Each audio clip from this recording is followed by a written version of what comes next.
बिस्मिल्लाहिर्रहमानिर्रहीम। उम्मीद करता हूँ आप तमाम स्टूडेंट्स खैरियत से होंगे। आज का मेरा टॉपिक कमेंट्स को पढ़ेंगे, इसकी टाइप्स पढ़ेंगे हम। तो स्टार्ट करते हैं। इससे पहले आपने इस वीडियो को पूरा देखना है ताकि आपको ये समझ आ जाए। वीडियो को पूरा देखने के बाद आपने लाइक करना है और अपने चैनल को सब्सक्राइब करना लाजमी है आपने। अगर आपने पहले से किया हुआ है तो जो आपके पास मल्टीपल डिवाइसेस हैं उनसे करवा लें आप, और सब्सक्राइब करना लाजमी है आपके लिए। ठीक हो गया, तो स्टार्ट करते हैं। सबसे पहले कहते हैं कमेंट्स क्या होता है। देखें, कमेंट्स बेसिकली ये ऐसी लाइंस होती हैं या कोड की ऐसी लाइंस होती हैं, टेक्स्ट की ऐसी लाइंस होती हैं कोड के साथ साथ। सिंपल सी बात कि ये ऐसी ऐसी टेक्स्ट की लाइंस जो हम प्रोग्राम के अंदर इस्तेमाल करते हैं, ठीक है। लेकिन वो कहता है ये एग्जीक्यूट नहीं होगी। मतलब क्या हुआ कि वो कहता है कमेंट्स ऐसे टेक्स्ट प्रोग्राम के अंदर वो टेक्स्ट होगा आपका जो हम लिखेंगे, लेकिन जो पाइथन का इंटरप्रेटर है, जो कंपाइलर है, बेसिकली ये सॉफ्टवेयर है। इंटरप्रेटर क्या होता है? सॉफ्टवेयर, यानी कि वो सॉफ्टवेयर जो आपके सिंपल कोड पाइथन के कोड को ट्रांसलेट करता है आपकी कंप्यूटर के लैंग्वेज के अंदर। ठीक हो गया।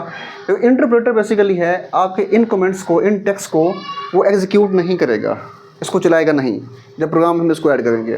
फिर कहते हैं कि कमेंट्स प्रोवाइड करते हैं एक्सप्लेनेशन एंड नोट्स, यानी कि जो कमेंट्स होंगे बेसिकली इनका पर्पज़ क्या है, ये हम क्यों लिखते हैं प्रोग्राम के अंदर? हम इसलिए लिखते हैं क्योंकि इन्होंने आपके उस कोड की एक्सप्लेनेशन और उसके नोट्स आपको प्रोवाइड करते हैं, जिससे आपको हेल्प मिलती है प्रोग्रामर्स को कि वो आपके उस कोड को समझ सकें कि उस कोड का पर्पज़ क्या है और उसका लॉजिक क्या है।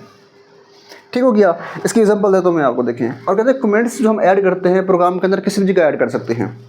अब देखें, अब मेरे पास फॉर एग्जांपल एक कमेंट है। देखें, मैं यहाँ पे ना कुछ कोड लिख रहा हूँ। यहाँ पे मैं एक फंक्शन यहाँ पे लिख रहा हूँ print प्रिंट, ठीक है। अब मैं यहाँ पे ना कुछ टेक्स्ट लिख दूँ यहाँ पे कि this line is a function of Python etc, ठीक है, यूज फॉर डिस्प्ले रिजल्ट, यानी कि ये वो फंक्शन है जो आपके पाइथन के अंदर डिस्प्ले करने के लिए रिजल्ट को इस्तेमाल करते हैं। तो देखिए ना, आप जब इसको देखेंगे ना, आपको ये चीज़ समझ नहीं आएगी ये क्या है, इसके बारे में समझ नहीं आएगी। लेकिन इसके साथ जो कोड यहाँ पे टेक्स्ट लिखा हो ना, ये टेक्स्ट लिखा होगा, जो वो टेक्स्ट आपका क्या होगा, कमेंट्स होगा आपका, ये इसके बारे में बता रहा होगा, यानी कि इसकी डिटेल है, इसकी एक्सप्लेनेशन है, इसके बारे में नोट्स दिए हुए हैं ताकि ये आपका कोड समझ आ जाए आपको। यही बात तो मैं यहाँ पे कर रहा हूँ कि आपको ये एक्सप्लेनेशन देते हैं और नोट्स प्रोवाइड करते हैं जो प्रोग्रामर की हेल्प करते हैं कि उसको समझ सके और उसके पर्पज़ को देख सके कि उसका लॉजिक क्या है। ठीक है। फिर कहते हैं कि आपके इस कमेंट्स के ना मल्टीपल टाइप्स हैं। वो कौन कौन से टाइप्स हैं? दो टाइप्स हैं। पहले कौन से? सिंगल लाइन कमेंट्स, अगली कौन सी? Multi line comments. अब यहाँ पढ़ते हैं। देखें, सबसे पहले हमारे पास क्या आ रहा है? Single line comments. देखें, सिंगल लाइन कमेंट्स में क्या होता है? वो कहते हैं अगर जब हम प्रोग्राम के अंदर जब भी हम कोडिंग के साथ सिंगल लाइन कमेंट्स देंगे तो वहाँ पे आपको सबसे पहले स्टार्ट कहाँ से करना पड़ेगा? हैश सिंबल से।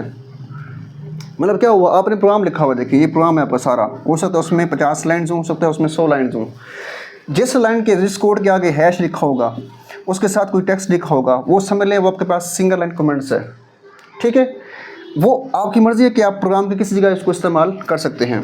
तो जब भी आपने, हाँ देखिए ना, आपके पास अगर इस लाइन जो कोड लिखा हुआ है आपने यहाँ पे, जो यहाँ पे कोड लिखा हुआ है, अगर चाहते हैं कि इस कोड के बारे में मैं आगे लिखूँ, क्यों लिखते हैं बेसिकली? देखें, हम इसको इसलिए भी लिखते हैं ताकि अगला जो ऐसा बंदा जो हमारे कोड को देखे, जो आईटी के बारे में जानता नहीं है, जो कोडिंग के बारे में जानता नहीं है, लेकिन वो इस कोड के इस कमेंट्स को पढ़ के समझ जाएगा कि ये कोड हमने क्यों लिखा हुआ है। या ऐसा भी हो सकता है कि मैंने बना लिया प्रोग्राम, मैं 1 साल के बाद, 2 साल के बाद, 5 साल के बाद जब उस कोड को देखूंगा तो मुझे वो कोड भूल जाएगा।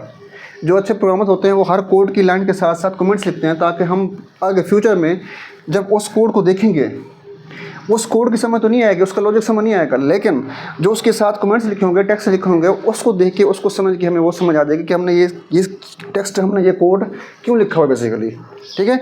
तो जो आपका कमेंट्स, जो आपकी टेक्स्ट आपका सिंगल लाइन पे आएगा तो उसको हम क्या बोलते हैं? Single line comments. और वो स्टार्ट कहाँ से होगा? आपका हैश स्टार्ट होगा।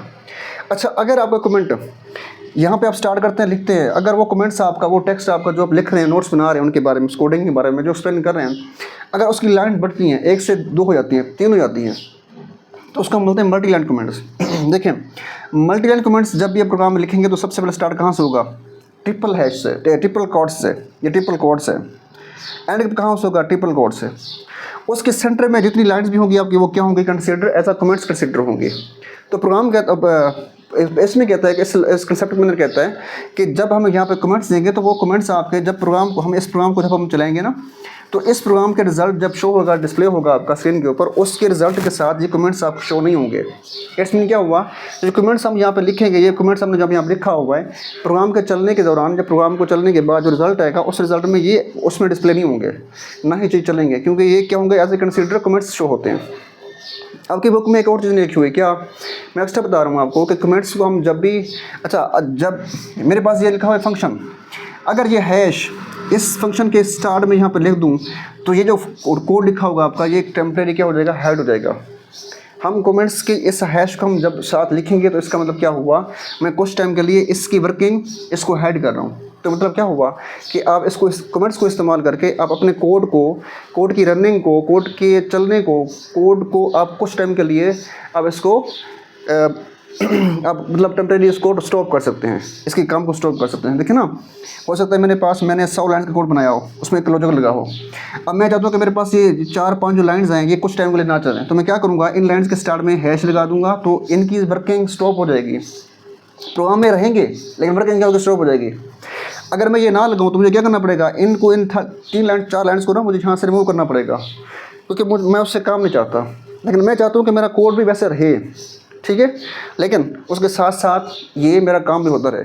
तो जब इनका दोबारा वर्किंग स्टार्ट करूँगा तो उनके स्टार्ट में मैं हैश यहाँ पे हटा दूँगा। तो टेम्परेरी हाइड करने के लिए कोडिंग को हम ये इस्तेमाल भी करते हैं, मतलब इसके 4-5 मेन पर्पज़ हैं, ठीक है। उसके बाद सिंगल लाइन कमेंट्स, उसके बाद मल्टी लाइन कमेंट्स। तो आज का ये टॉपिक है आपका, इंशाल्लाह हम जो नेक्स्ट टॉपिक होगा आपका, उसका नाम है वेरिएबल, फिर उसके रूल्स, फिर उसका हम देखेंगे उसकी टाइप कौन कौन सी। आज के लिए अल्लाह हाफ़िज़, इंशाल्लाह बहुत जल्द नेक्स्ट लेसन में मिलते हैं हम।